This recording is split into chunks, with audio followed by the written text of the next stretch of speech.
नमस्कार विद्यार्थी मित्रांनो, आपण यादृच्छिक प्रयोग, समसंभाव्य निष्पत्ती, अपेक्षित निष्पत्ती आणि घटना म्हणजे काय हे शिकलोत. आता आपण यादृच्छिक प्रयोगातील घटनेचे प्रकार समजावून घेऊया. घटनेचे प्रकार. एक फासा फेकण्याच्या यादृच्छिक प्रयोगाचे उदाहरण घेऊन आपण घटनेचे प्रकार समजावून घेऊयात. एक, निश्चित घटना. नमुना अवकाशातील सर्व घटकांचा समावेश ज्या घटनेत असतो त्या घटनेस निश्चित घटना असं म्हणतात.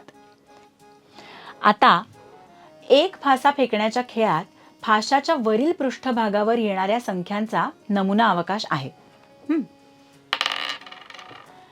S बरोबर 1, 2, 3, 4, 5 आणि 6. समजा फाशाच्या वरील पृष्ठभागावर येणारी संख्या ही 6 पेक्षा लहान नैसर्गिक संख्या असणे ही घटना A साठी अट आहे. म्हणून A बरोबर 1, 2, 3, 4, 5, 6. A या संचातील सर्व घटक आणि नमुना अवकाशातील सर्व घटक सारखेच आहेत. म्हणून A ही निश्चित घटना आहे. समजलं? आता बघूया 2, अशक्य घटना. ज्या घटनेत नमुना अवकाशातील एकाही घटकाचा समावेश नसतो त्या घटनेस अशक्य घटना असे म्हणतात.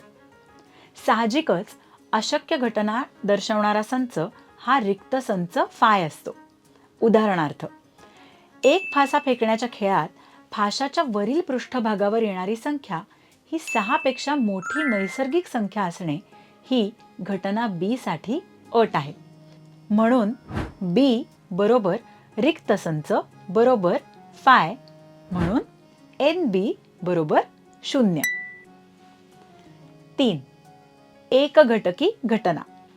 ज्या घटनेत नमुना अवकाशातील फक्त एकाच घटकाचा समावेश असतो त्या घटनेला एकघटकी घटना असं म्हणतात.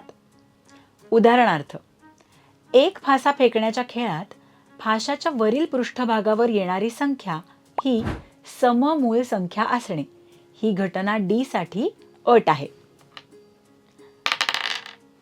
आणि म्हणून D बरोबर 2, म्हणून ND बरोबर 1. आता बघूया 4, पूरक घटना. एका घटनेची पूरक घटना म्हणजे ती मूळ घटना न घडणे. या पूरक घटनेमध्ये नमुना अवकाशातील उरलेल्या सर्व शक्यता समाविष्ट असतात. समजा फाशाच्या वरील पृष्ठभागावर येणारी संख्या ही विषम संख्या असणे ही घटना E साठी अट आहे. म्हणून E बरोबर 1, 3, 5. आपल्याला माहिती आहे की E हा नमुना अवकाश S चा उपसंच आहे. घटना E ची पूरक घटना म्हणजे नमुना अवकाशातील अशा सर्व घटकांचा संच जे घटक E मध्ये नाहीत. E ची पूरक घटना हा संच E डॅश किंवा E कॉम्प्लिमेंट असा दर्शवतात. म्हणून E कॉम्प्लिमेंट बरोबर X या अशा घटकांचा संच जिथे X हा नमुना अवकाश S चा घटक आहे पण X हा संच E चा घटक नाहीये.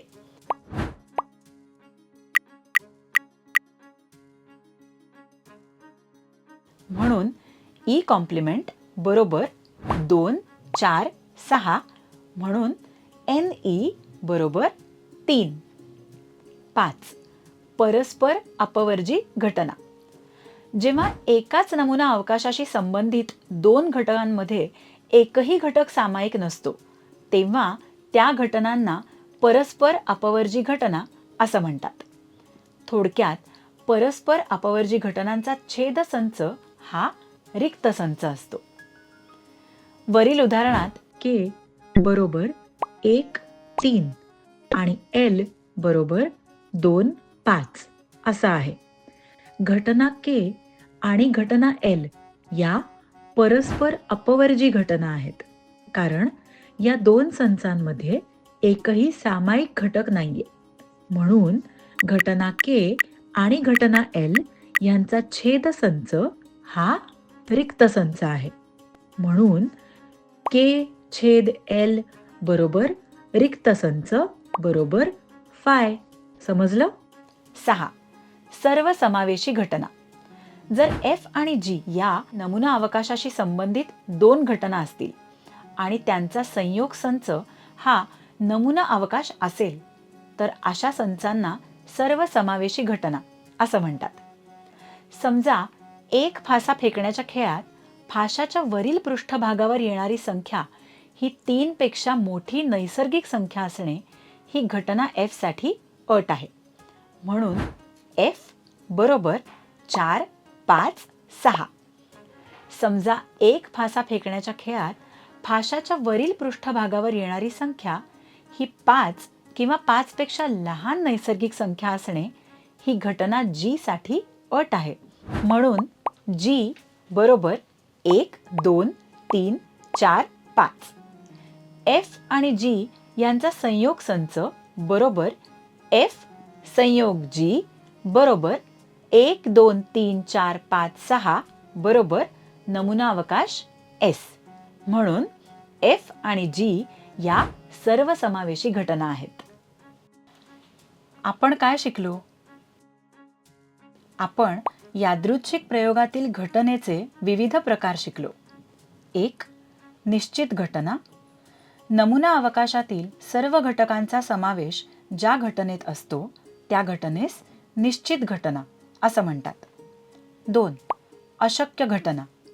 ज्या घटनेत नमुना अवकाशातील एकाही घटकाचा समावेश नसतो त्या घटनेस अशक्य घटना असं म्हणतात.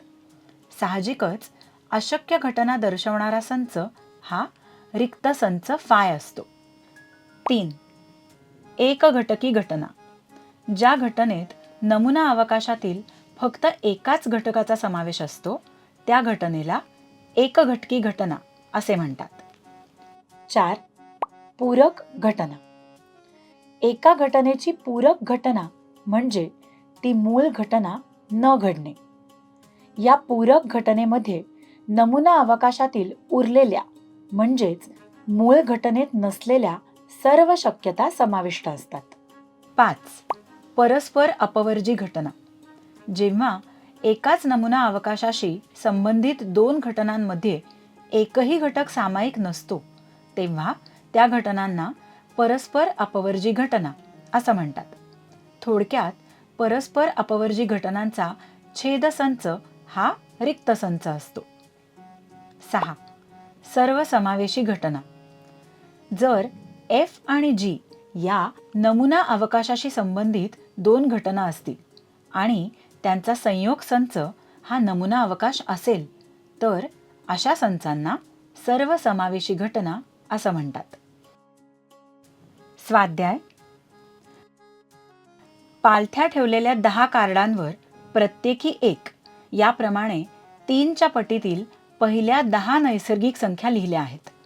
त्यांपैकी एक कार्ड उचलले. या यादृच्छिक प्रयोगासाठी नमुना अवकाश लिहा आणि खालील घटना आणि घटनेचा प्रकार लिहा. 1. A. कार्डावर विषम संख्या आहे. 2. B. कार्डावर मूळ संख्या आहे. 3. C. कार्डावर 6च्या पटीतील संख्या आहे. 4. B कॉम्प्लिमेंट ही घटना लिहा. 5. D. कार्डावर 11 ते 30 या दरम्यानची मूळ संख्या आहे. 6. वरील 5 घटनांपैकी सर्वसमावेशी घटना कोणत्या आहेत ते लिहा. 7. वरील 5 घटनांपैकी परस्पर अपवर्जी घटना कोणत्या आहेत ते लिहा.